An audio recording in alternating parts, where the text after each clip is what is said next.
Tonight, Storm Amy hits Scotland. Trains cancelled and travel disruption as an amber weather warning comes into effect, with winds of up to 100 miles an hour in some areas. We'll have all the latest, also tonight. All communications went dead. Haven't heard a word since then.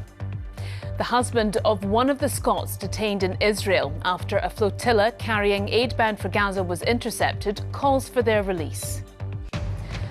Baroness Michelle Mone says she has no wish to return to the House of Lords as a Tory peer amid controversy over a firm linked to her. Coming up in tonight's sport, we look ahead to one of the most anticipated Edinburgh derbies in recent years, with both sides unbeaten and Hearts flying high at the top of the table. I'm Laura Goodwin and this is Reporting Scotland.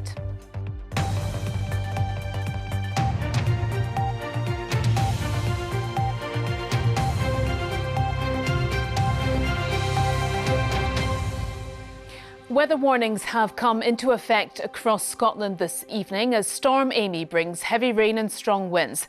There are already reports of some power outages, restrictions are in place on road bridges, and many trains and ferry services have also been cancelled.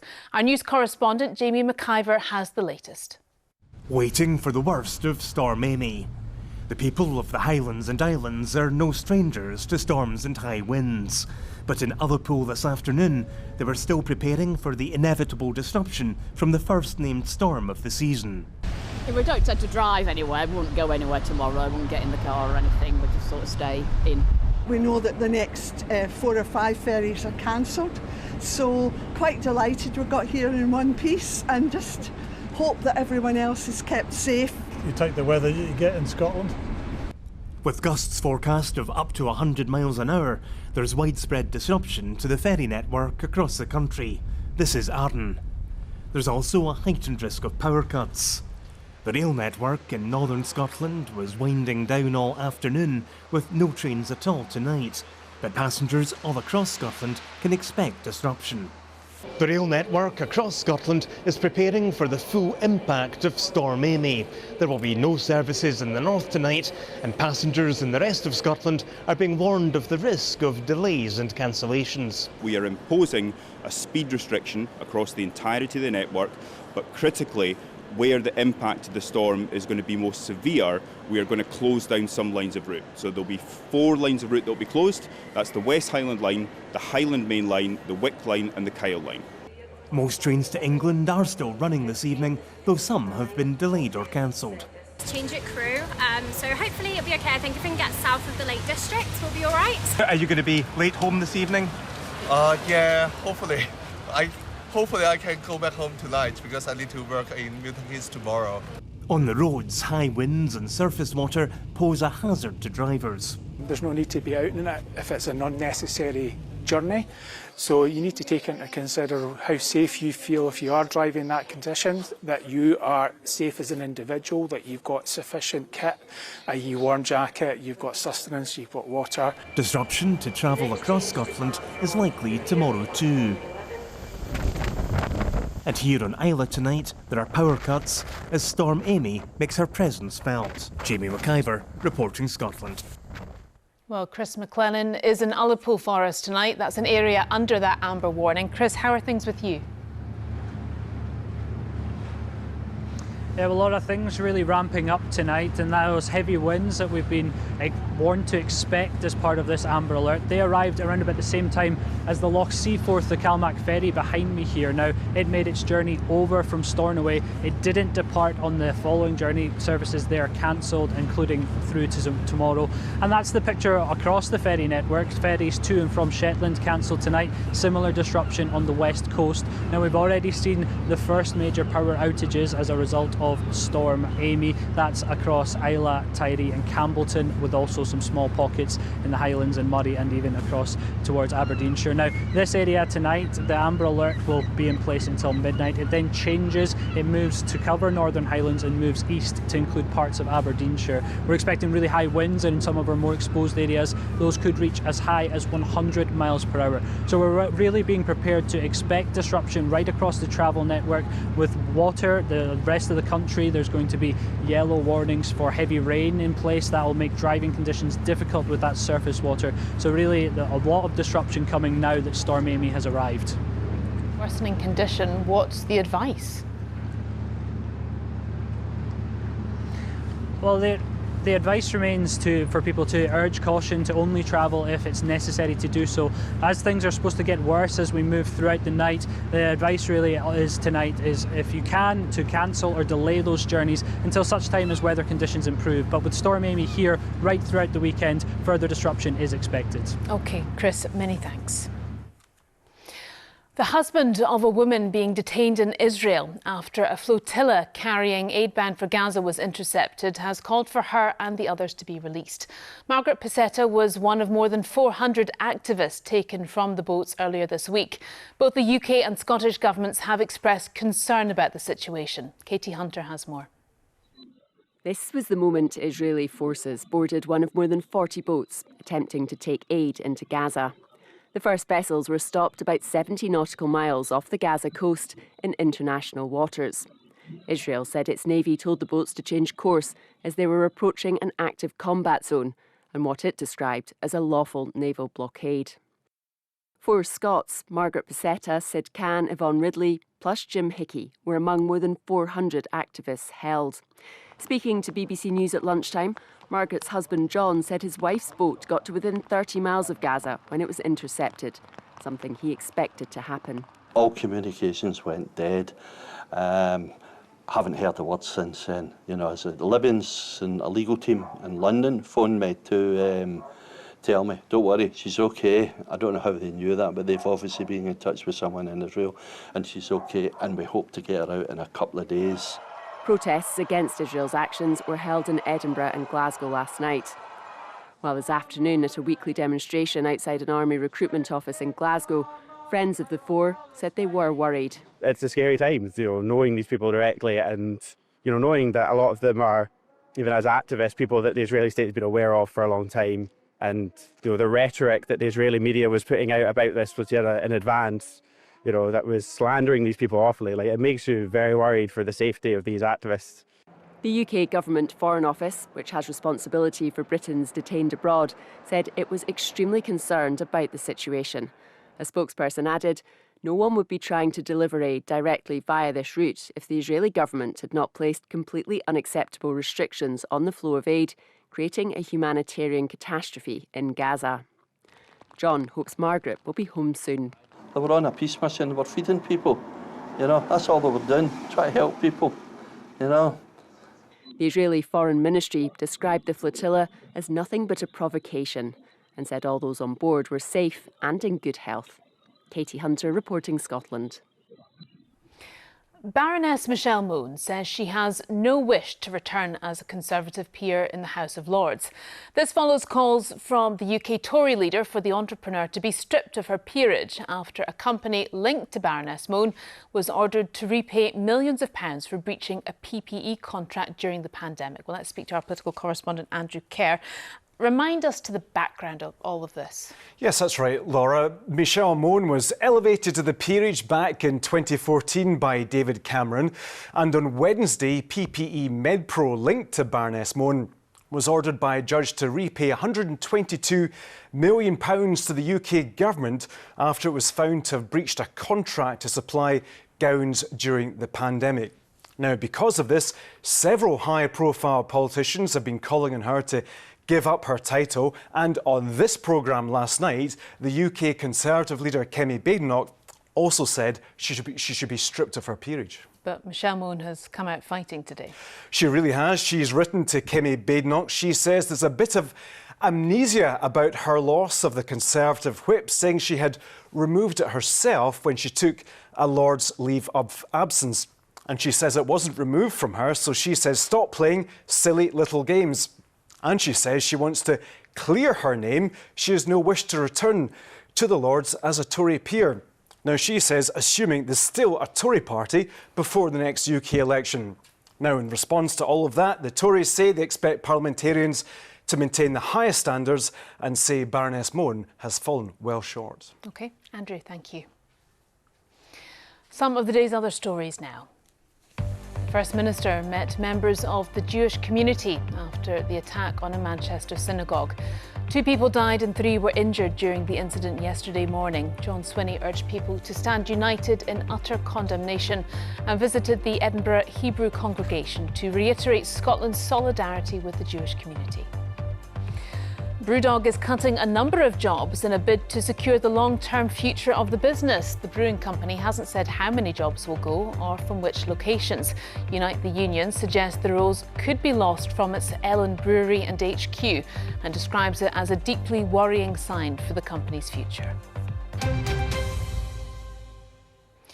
An investigation has been launched after 2 boats were filmed allegedly scallop dredging in a marine protected area in the Northwest Highlands. The footage shows the Dawn Maid and one other boat hauling up its gear after being challenged in Loch Alsh near Skye.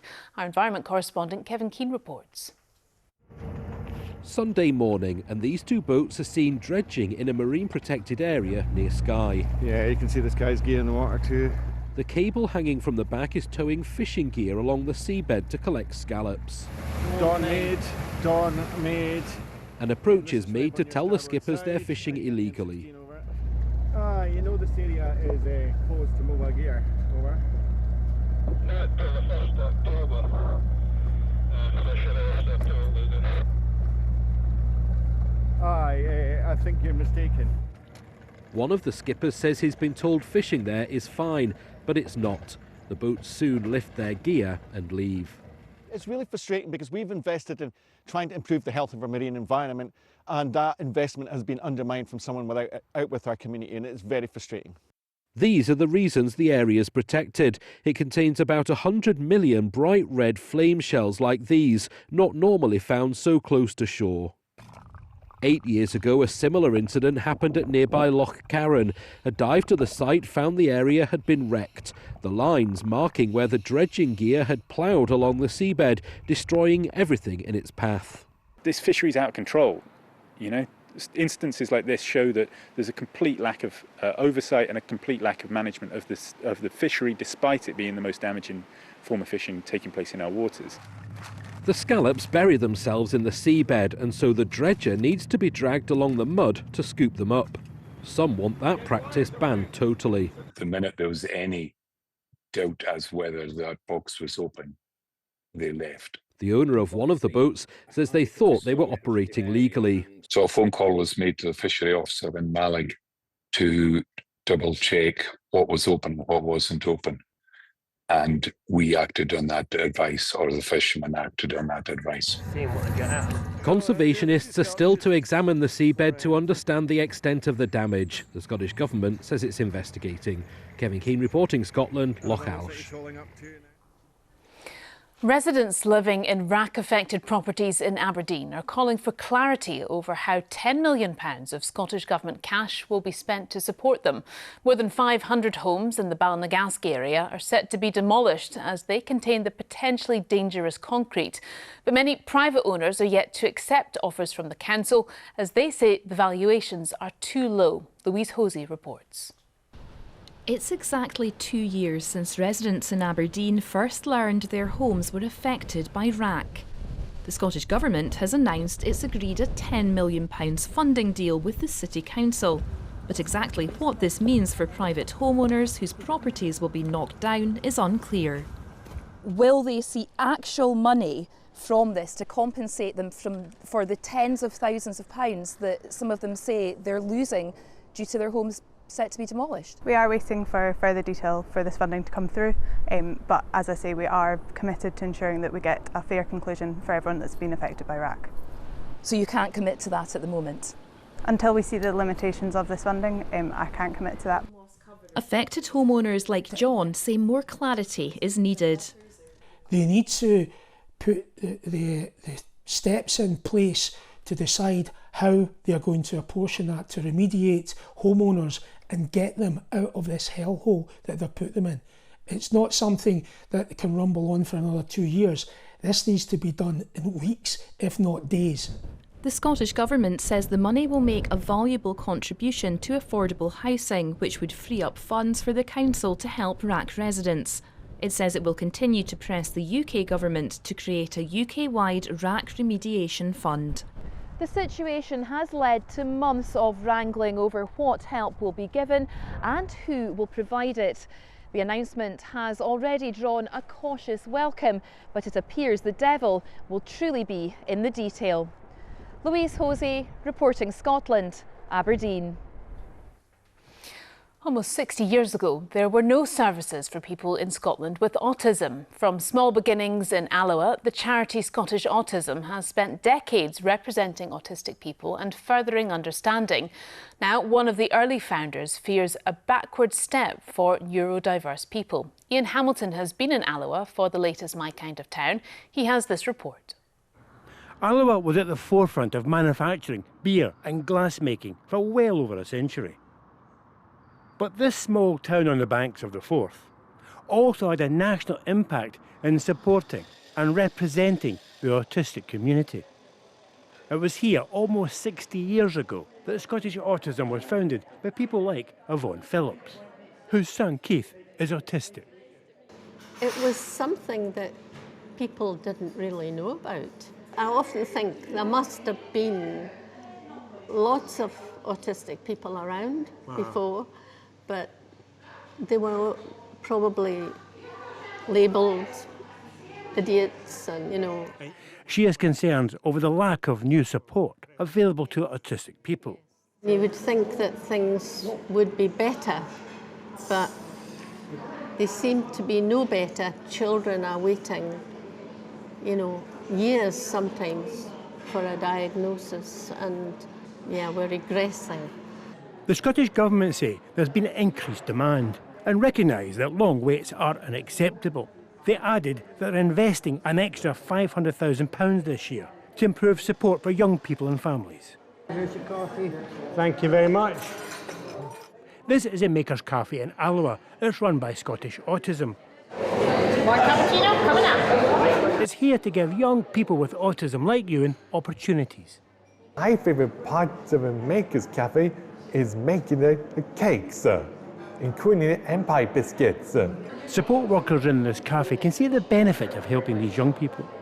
They have great social opportunities and they can build good community ties with our customers. We have a lot of regular customers who feel like friends to the guys, and for example Ewan, he gets to showcase his creativity with his cakes. So what kind of jobs do you do here? Well, I cook a lunch for everyone, and I cook square sausage, bacon, and all the meats on the roll to serve for the customers for lunch and breakfast. Well, it was a very good roll. Thank you very much. You're welcome. And you can see more from Ian in Alloa on My Kind of Town, which is available on the iPlayer now. Right, let's get tonight's sport with Lewis. Well, Laura, here's hoping that the football isn't too affected this weekend with all the weather, eh? But well, it promises to be. I know you're going to show us some of that later. But an interesting Edinburgh derby ahead. Yeah, Thanks great. very much. Good evening. That's where we start tonight, because Derek McInnes says he wants his Hearts team to thrive on the atmosphere in his maiden Edinburgh derby as the club's head coach. The Tynecastle side are 2 points clear at the top of the table, having won 5 of their 6 league games so far, and host Hibernian at 5:45 tomorrow. McInnes' opposite number, David Gray, wants to make sure none of his newer players get caught off guard by this often fierce fixture. Kenny Crawford has more. Ahead of the energy and enthusiasm of the Edinburgh derby come the more mild and mellow media duties. Afternoon, Dale. All right.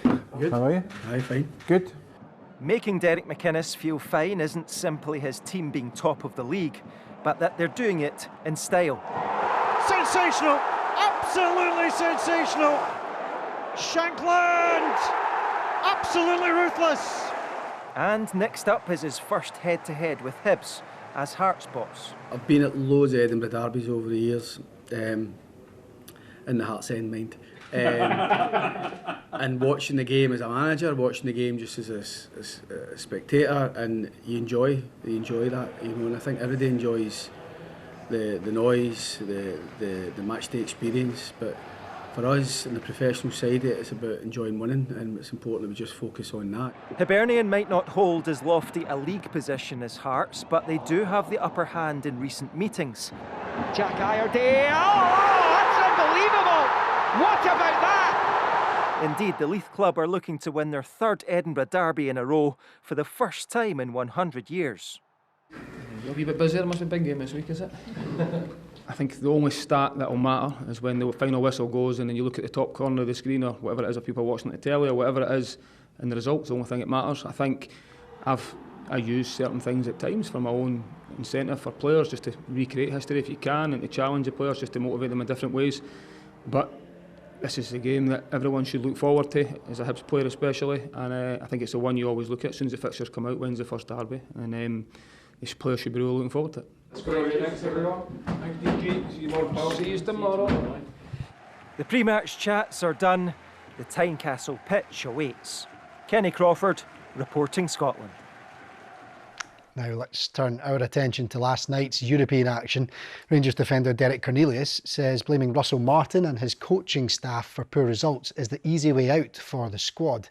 Sama, but could not find an equaliser in what was a frantic finish.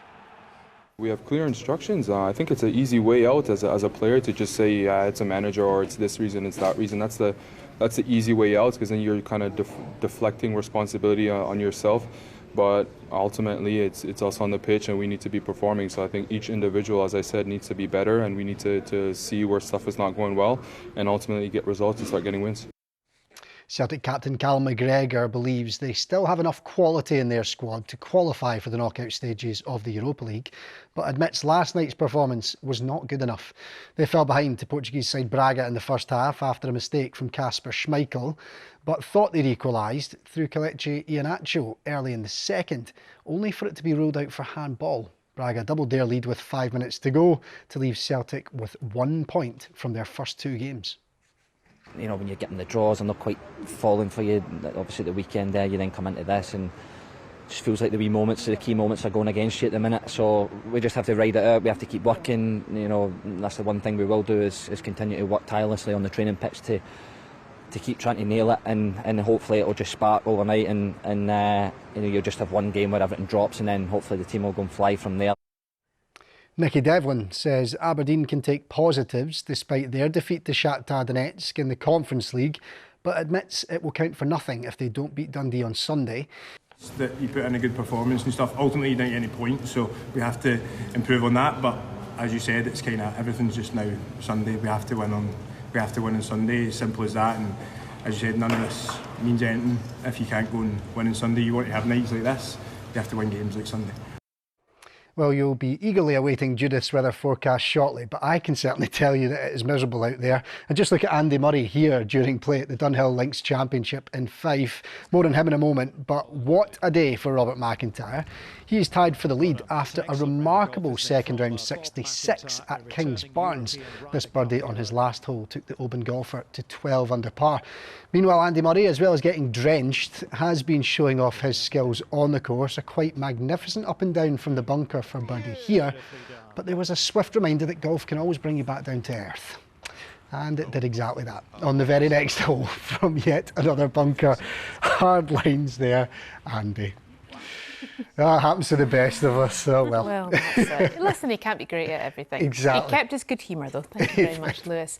Right, let's get to the main event, Judith. The storm already causing some problems. Yep. How's it developing? It is just approaching Scotland as we speak, and it is a real vicious beast as well. The name Amy's beautiful, but the storm certainly isn't. It is going to bring a lot of disruptive weather right through the weekend, actually, so it's not going anywhere fast either.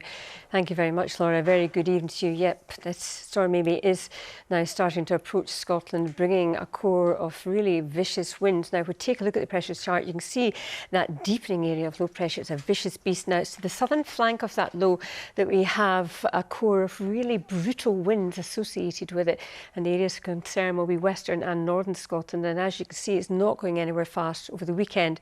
So inevitably there are Met Office warnings in force. There is a countrywide warning for widespread gales, severe gales lasting right through until the end of the day tomorrow.